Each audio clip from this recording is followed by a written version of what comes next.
Perseteruan antara dua pengacara, yakni Hotman Paris dan Alvin Lim, kini semakin memanas. Ia buntut berbeda pendapat di kasus uang donasi Agus Salim. Hotman Paris dan Alvin Lim kini saling berbalas sindiran yang mulai menyerang ke arah pribadi. Mulai dari saling sindir terkait kekayaan, karir, hingga kasus masa lampau yang kembali diolok-olok. Namun, dalam kesempatan ini, Hotman Paris yang merasa geram dengan sindiran Alvin Lim akhirnya menantang Alvin Lim untuk membuktikan ucapannya. Untuk mengetahui sindiran-sindiran nyelekit tersebut, maka inilah 5 sindiran nyelekit Hotman Paris untuk Alvin Lim, versi Cumi Top 5. Hotman Paris secara terang-terangan menyindir kekayaan Alvin Lim yang menurutnya tidak seberapa alias tidak sebanding dengan kekayaan miliknya.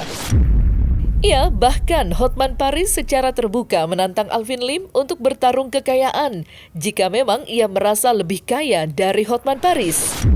Alih-alih menjawab tantangan Hotman Paris dengan lantang, Alvin Lim justru mengaku bahwa dirinya tidak bermaksud untuk memamerkan kekayaannya. Lantas, seperti apa sindiran nyelekit Hotman Paris? Dan seperti apa respon Alvin Lim? Alvin Lim, kamu ngaku-ngaku punya rumah di Amerika, punya uang di Amerika, punya uang di Singapura, ngaku-ngaku punya mobil cuma seharga 3 miliar, ngaku-ngaku punya rumah cuma seharga 30 miliar. Alvin Lim, daripada banyak bacot kamu, ayo mari kita tunjukkan dulu uang tunai yang kau punya di tabungan kamu. Kau bisa nggak menunjukkan dalam 1 menit bahwa kau punya tabungan 500 miliar lebih? Ya, Hotman bisa menunjukkan itu, bahwa Hotman punya tabungan lebih dari 500 miliar uang tunai dalam hitungan 1 menit. Saya yakin kau tidak punya. Tapi untuk membuktikan bahwa omongan kamu itu tidak benar, ayo saya kasih kesempatan di hadapan para wartawan. Mari kita bertarung dalam hitungan jumlah uang kekayaan. Dalam 1 menit saya bisa buktikan saya punya uang tunai di bank lebih dari 500 miliar, bahkan jauh lebih. Kau bisa nggak? Itu gampang dengan menunjukkan buku deposito. Saya bisa dalam hitungan menit, saya tunjukkan ke kamu 5 koper sertifikat deposito. Ayo, jangan cuma bacot doang di media. Kau nggak akan bisa nandinginku. Udah terlalu jauh lah. Sudah terlalu jauh karirku menyala. Semua perkara besar, pidana, korupsi, banking, finance, kepailitan, hampir semua naga-naga itu. Nih pengantarannya nih, oke? Jangan banyak bacot, tunjukkan tabungan kamu. Ayo. Dia ini kan awalnya yang apa namanya, yang ngilik-ngilik itu dia. Kalau Anda lihat dulu tuh dari awal pertama kali dia mulai berbicara ketika anak saya ngajakin Kapolri berdebat di situ. Ngajakin Kapolri berdebat, terus dia jelek-jelekin saya di situ, dan dia menonjolkan bagaimana kayanya dia dengan cincinnya dia begini-begini kan. Cincin saya berapa miliar, cincin saya berapa miliar. Kita gerah yang lihat seperti itu ya. Maksudnya saya punya cincin, saya punya emas murni juga saya nggak pamer-pamer ke orang gitu loh, ya kan. Nah, terus makanya saya bilang kalau Hotman itu ngumpulin cincin buat dia pakai, kalau saya beliin rumah untuk istri saya, bukannya saya mau pamer saya punya 30 miliar, enggak. Maksudnya nih loh, kalau Alvin punya duit, Alvin kasihnya ke istri sama ke anak loh, gitu loh, ngerti nggak? Tapi dia ngelihatnya beda. Ini orang sombong banget, baru beli rumah 30 miliar aja kok ini gitu loh, kok udah sumbar gitu, padahal bukan itu, Mbak.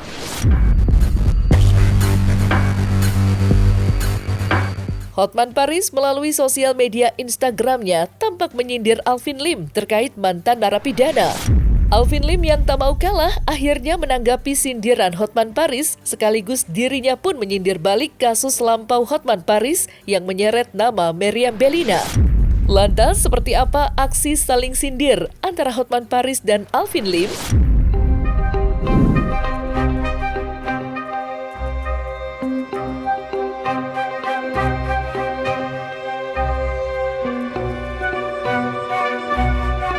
Silakan aja dia kalau mau bilang ke orang-orang bahwa saya bekas napi atau gimana ya. Karena hal tersebut saya yakin seluruh masyarakat Indonesia di tahun 2022 itu 2023 itu sudah pada tahu semua. Ya, ketika saya ditahan itu media-media ternama semua udah masukin. Kompas, Detik, Tempo itu sudah ada. Jadi saya yakin masyarakat Indonesia udah tahu. Jadi dia ngomongin sesuatu hal, sesuatu berita yang sebenarnya udah basi, kaset basi, lagu lama diputar berulang-ulang sama dia, ya. Ntar lama-lama juga masyarakat juga yang denger bosen di situ. Ya karena apa? Berita lama, kecuali saya melakukan pidana baru di situ, ya. Nah, barulah orang bisa tertarik. Kalau pidana lama diulang-ulang ya ngapain, Bang? Ya itu kelihatan banget bahwa si Hotman ini nggak pernah ngecek ya. Saya lawyer jadi tersangka, saya tersangka itu kasusnya sebelum saya jadi lawyer. Kasusnya tahun 2015. Saya jadi lawyer itu 2019. Ya. Jadi itu kasus yang ada sebelumnya ketika saya masih bekerja sebagai di perusahaan asuransi, bukan sebagai lawyer. Ya, jadi otomatis nggak bisa dia samakan. Jadi teman-teman bisa lihat bahwa ini di Google tuh ada di media-media dan banyak media, bukan cuma Hoax saja di sini ya. Ada Suara di sini. Kasus kekerasan Hotman Paris menguap 2021 tuh Tribun, Medan. Banyak teman-teman ya. Jadi tapi LP-nya itu sempat dicabut. Jadi Meriam Bellina laporin si Hotman ketakutan kalau itu naik nanti dia masuk penjara, dia bujuklah si Meriam Bellina untuk cabut LP tersebut, dan LP tersebut dicabut, makanya stop karena itu delik aduan. Sindiran berikutnya yang dilontarkan Hotman Paris untuk Alvin Lim, yakni Hotman Paris menyindir Alvin Lim mencari panggung alias pansos. Lantaran dalam beberapa kesempatan wawancara bersama awak media, Alvin Lim kerap membawa-bawa nama Hotman Paris. Lantas seperti apa sindiran nyelekit Hotman Paris dan seperti apa respon Alvin Lim? Alvin Lim, berhentilah menyenggol Hotman.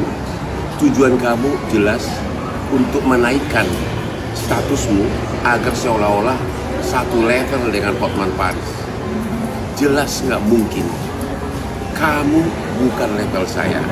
Alvin Lim bukan level Hotman. Baik dari segi karir, reputasi, kualitas maupun dari segi harta.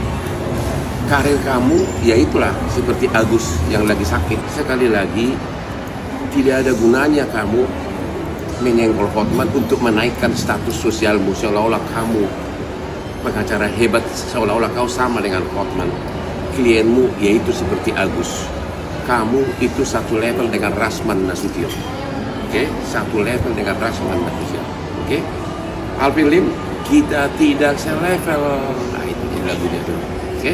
Video-video dibilang saya pansos lah apa segala macam, padahal kita tahu ke sana karena kenapa? Nggak enak kita wawancara di depan rumah sakit. Jadi datanglah ke kantor saya, kebetulan saya lagi buka dan saya ada makanan, ya kan, saya undang wartawan ke sana, bukan untuk pansos di situ, tapi dibikin kan seolah-olah Alvin ini nggak bayar, Agus ini bikin jadi marketing di situ, ya. Jadi padahal teman-teman media yang hadir di sana kan tahu, bukan itu, saya nggak ada rencana awal ke sana tuh nggak ada, tetapi karena kita diusir di rumah sakit Suci itu nggak boleh teriak-teriak, banyak berisik-berisik buat wawancara, makanya saya bilang ini kan PIK dekat, di sana kantor saya di sana aja, sekalian teman-teman yang belum makan, belum minum bisa buka puasa atau bisa makan, bisa minum, saya bilang kan. Jadi teman-teman bisa melihat bagaimana itikat baik saya itu pun dipelintir. Alvin Lim diketahui tak ingin mengindahkan tantangan Hotman Paris untuk adu kekayaan. Ya, Alvin Lim mengaku bahwa aset yang dimilikinya bukanlah berbentuk deposito, melainkan berbentuk properti. Mendengar alasan Alvin Lim, Hotman Paris akhirnya menantang Alvin Lim untuk menunjukkan aset propertinya secara langsung. Namun, bak mengelak kembali, Alvin Lim menyatakan bahwa membeberkan aset ke hadapan publik adalah tindakan melawan hukum. Lantas, seperti apa aksi saling menantang antara Hotman Paris dan Alvin Lim? Menanggapi tantangan dari Hotman Paris ya untuk menunjukkan uang di deposito, Hotman Paris hanya orang miskin yang taruh uang di deposit ya. Mohon maaf ya, Aset saya kebanyakan ada di properti, kedua ada di saham, ada di options, dan yang terakhir ada di perusahaan-perusahaan saya. Saya punya bisnis-bisnis ya. Jadi saya tidak menaruh uang di deposit, teman-teman ya. Buat apa? Bunganya kecil di situ ya. Yang ada setiap tahun selalu kehilangan value. Makanya saya bilang, produk deposit itu hanyalah produk untuk orang miskin ya. Dari sini aja udah kelihatan siapa yang lebih kaya. Oke? Oke. Kalau kau memang kalah bersaing deposito sama Hotman, kalah juga dalam karir, kalah juga dengan kepopuleran, sekarang kita bersaing aset. Coba tunjukkan perusahaan kamu. Coba tunjukkan nama perusahaan kamu. Yang kedua, coba tunjukkan nama, alamat rumah-rumah kamu. Aset kamu apa aja. Jangan cuma bacot lu aja yang gede. Saya tahu itu kamu, saya tahu ekonomi kamu, semua orang kenal kamu. Ya. Udahlah. Dari segi aset pun kamu nggak ada apa-apanya dibanding Hotman. Kalau cuma rumah 30 M mah, nih. Itu mah satu villa gua di Bali. Lu tahu villa gua banyak banget di Bali. Belum lagi di Jakarta, di mana-mana saham. Tunjukkan. Orang tahu saham saya di mana. This is entertainment. You know that? Ayo. Ngaku nggak punya deposito, bilangnya deposito untuk orang miskin. Justru karena uang cash gue terlalu banyak. Sehingga sebelum diputar ke bisnis lain, didepositokan dulu. Saking banyaknya sampai ratusan miliar. Sekali lagi, kamu bukan level gua. Dan kalau dia nantangin saya buka-buka aset, kalau menurut saya itu sesuatu yang melawan hukum. Kita ada yang namanya undang-undang kerahasiaan keuangan ya. Jadi setiap orang tuh punya kerahasiaan keuangan. Lah ini kita berhak rahasia kok dia suruh buka ke orang gitu kan. Kalau kayak begitulah, kita tadinya nggak ada masalah, tiba-tiba besok pajak lah, keuangan lah, inilah datang di sini. Jadi kita bikin apa? Bikin masalah buat diri kita sendiri. Ngapain? Kalau lu mau masalah ya lu aja sendiri, nggak usah ajak-ajak orang. Beberapa waktu lalu, Alvin Lim sempat menyindir jika Hotman Paris tidak memiliki pengalaman yang cukup di bidang advokat. Namun, sindiran tersebut langsung diskakmat oleh Hotman Paris, dan Hotman Paris membeberkan pengalamannya sejak awal berkarir, dan menyindir balik Alvin Lim yang menurutnya berada jauh di bawahnya. Lantas, seperti apa sindiran Alvin Lim, dan seperti apa pembuktian Hotman Paris? Hotman itu bukan pengacara. Gimana bisa memenuhi unsur? Sebuah pertanyaan itu, pertanyaan dan pernyataan itu beda. Ya, kalau pernyataan misalnya saya bilang Jokowi misalnya koruptor, itu adalah sebuah pernyataan, berarti saya menuduh dia koruptor. Tapi kalau saya bertanya, apakah Jokowi seorang koruptor? Berarti saya tahu nggak Jokowi koruptor atau nggak? Saya nggak tahu, karena saya bertanya, apakah? Kalau saya nggak tahu, saya bertanya, itu nggak bisa dibilang menuduh. Ya, itu nggak bisa dibilang mencemarkan. Orang nanya kok mencemarkan? Justru orang nanya itu karena orang itu nggak tahu.